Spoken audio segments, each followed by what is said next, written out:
you're not wrong, right? Like what we're starting to do, and the challenge with a lot of adoption around VDI has been really focused on two things. It's user segmentation, which requires a lot of planning.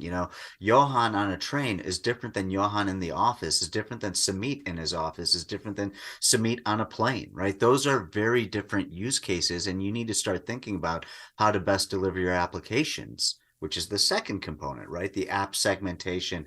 Should it be virtualized? Should it be containerized? Should it be locally installed? Should it be hosted on an RDSH farm for concurrent use? Should it be in AVD? Is this something that can be in your persistent environment?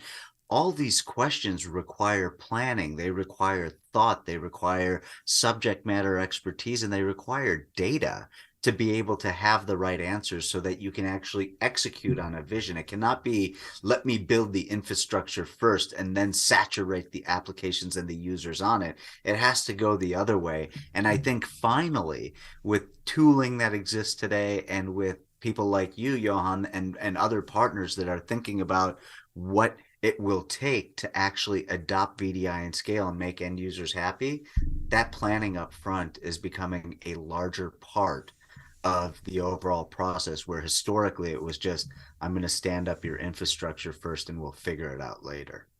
Yeah, and that's definitely true. Like, but I think there's a huge misconception. Like when we started with VDI in 2007, 2008, there wasn't something called a non-persistent desktop. We just had a virtual machine that had an operating system in it, and it happened to be a client-based operating system.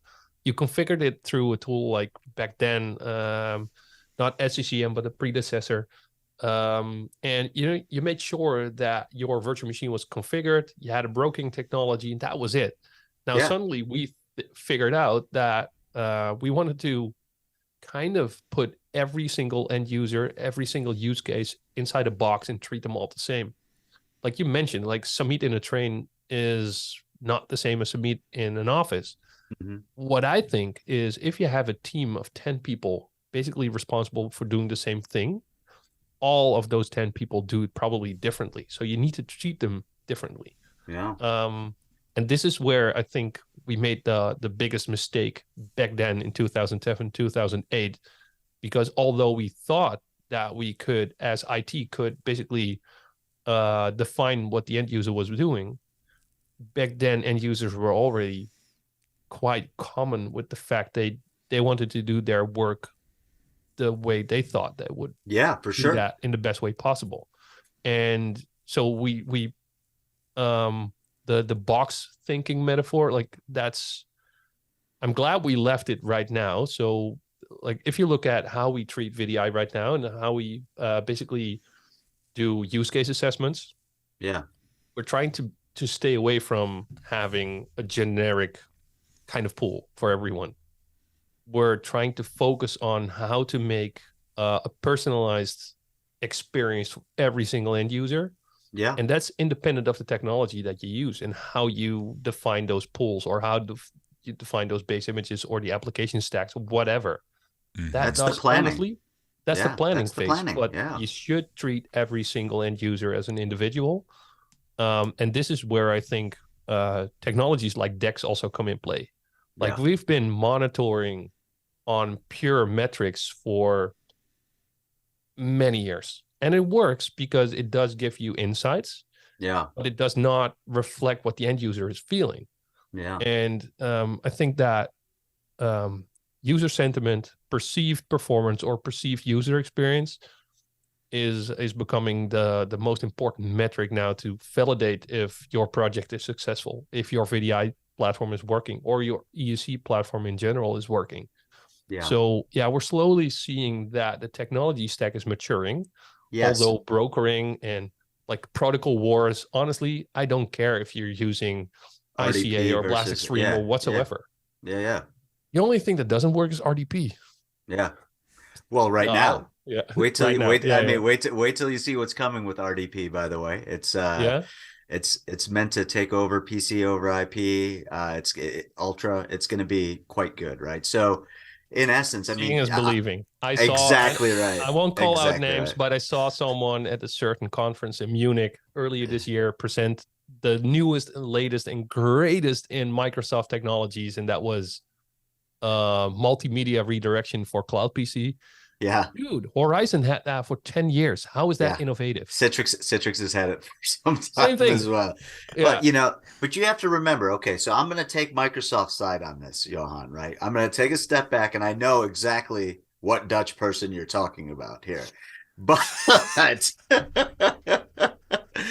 but I'm going to say, you look at Microsoft and they're a late entry into this space, right? They've always historically kind of played in this space of endpoint management, physical, 750 million Windows endpoints under management physically, only 100 million to 200 million in this VDI world, right? EUC world. So it's substantially smaller.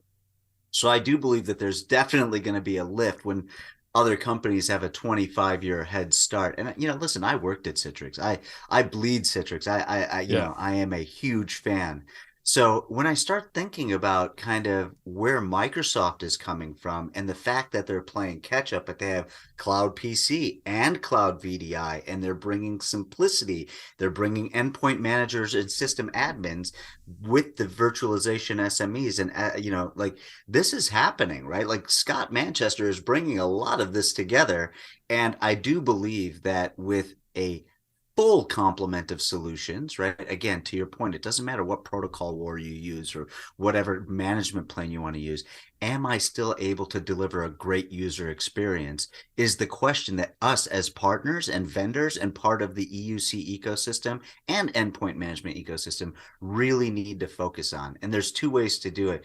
To your point around employee sentiment, ENPS, what user sentiment, whatever that might be, that's a post migration. That's a post-delivery metric. There needs to be a pre-delivery metric where you can understand prior to clicking, I want to deploy this.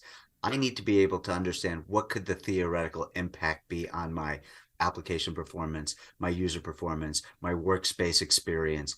All of those pieces are all now kind of coming into place. I mean, Rimo plays in the pre-deployment space. Obviously, we work closely with ControlUp, NextThink, Liquidware, and all these guys that play in the deck space post-deployment. But what we want to provide for the user community and the partner community is the data-driven planning pre-deployment, and then you get the data-driven reaction post-deployment. You put those two together, and you really have a bulletproof data-driven plan to ensure that your users are productive. Now, of course, that's easier said than done because it's all academic and ethereal when you start thinking about it in the context of doing it for 140,000 users. It's different than doing it for 10 users, isn't it, Johan? Oh, absolutely. And I'm working with a very large scale VDI customer. They have 20,000 developers running on a single platform. And what always what amazes me is like what you can change on such a scale. If you know upfront that of those 20,000 end users, the log-on times are, 3 minutes on average. Yeah. And you know that all of those end users sign in at least 2 times a day. You know upfront what you can change and how simple it is to create a business case on, like, I can probably improve the log-on times with at least 40 seconds, like decrease them with 40 seconds. Yeah. On such a scale, if you make calculations on what that means in a year's time, when it comes to revenue, it's insane. But 20,000 times 6 minutes. Yeah, that's a lot. That's a lot of minutes. And that's it. And if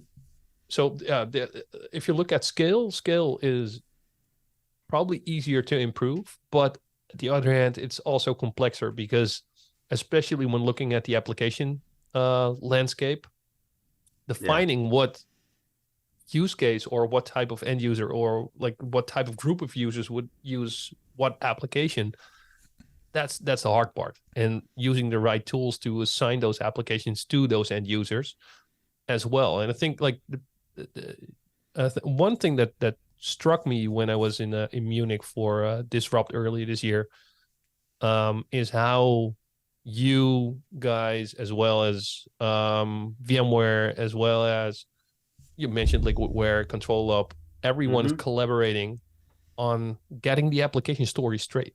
Like it's not you're not talking to a single vendor anymore. You're talking to a group of collaborating partners that basically create a strategy on how customers can take their old application or their old binaries and make them as modern as possible. You're never gonna make it a cloud native application, and that's not necessary, right? That doesn't have to be one. But the fact that you can manage it in a similar way as a cloud native app, have that continuous delivery, have that automated smoke testing, stuff like that, being part of the entire process, and having multiple partners to contribute to that successful way of managing those apps, I think that's really awesome.